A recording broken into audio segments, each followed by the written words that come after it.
One might think that in respect to the climate change, we don't need any kind of ethical principles, but I do believe that ethical principles are necessary to combat climate change more effectively and in a more justified way. The reason is rather simple, because if you think that climate change as just purely scientific problems, all the important questions we can ask about climate change has to be answered either yes or no.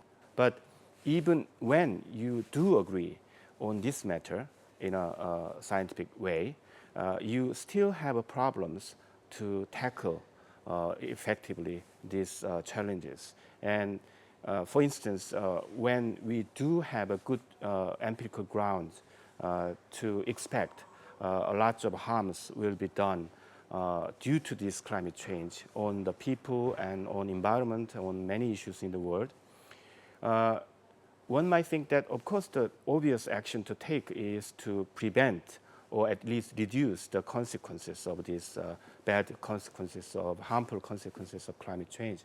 Of course, then you may think, oh, this is intuitive. I mean, everybody will agree that the harmful effect should be prevented or reduced. Well, there are lots of situations where these moral principles are not that simple. For instance, you want to reduce the harmful effect of climate change within the boundary of your available resources. But unfortunately, our world is not perfect. So our world has a lot of other problems you have to pay attention to other than climate change.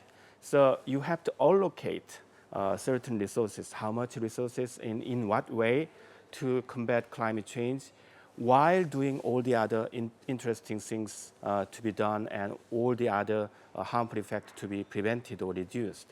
And this is a problem of justice, allocation. And this has to be done in such a way to satisfy all the moral principles. And you have to coordinate all these moral principles in combat climate change. Among all these moral principles, it's very difficult to designate one as the most important moral principles. But I think if you narrow down the context as our effective policy changes to tackle these issues of climate change, I do believe there is one very promising answer to that question, which is the justice is the most promising, most important moral principles we have to bear in mind in combat climate change.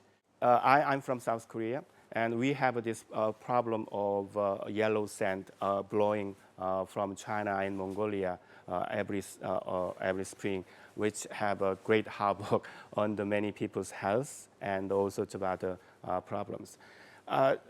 Don't misunderstand me. I mean that this particular yellow sandstorm is not new phenomena. I mean, we do have this yellow storm for many centuries in our history, and it has some beneficial effect if it's a natural one. But because this yellow sandstorm these days coming from this western part of the China and the Mongolia contains a lot of industrial micro the dust, which causes a lot of health problems and the social problems. But obviously, there's no boundary in the air. So we have to coordinate our actions, tackle these issues with China and all the other countries where they do also have this problem, maybe more seriously than Korea. And so I think the solidarity on recognizing the importance of problems and coordinate our action to fight against this yellow sand is really important among the East Asian countries. In this context, solidarity is really important, because solidarity means you have to recognize, no matter whether you contribute how much, you contribute you take how much benefit from this policy, you have to recognize we are all living in this one earth, and we cannot really forego the possibility of living in this wonderful place just for this kind of nitty-gritty calculation of benefit and cost. So we have to tackle these issues on the ground of solidarity, and we have to recognize we are all in the same boat.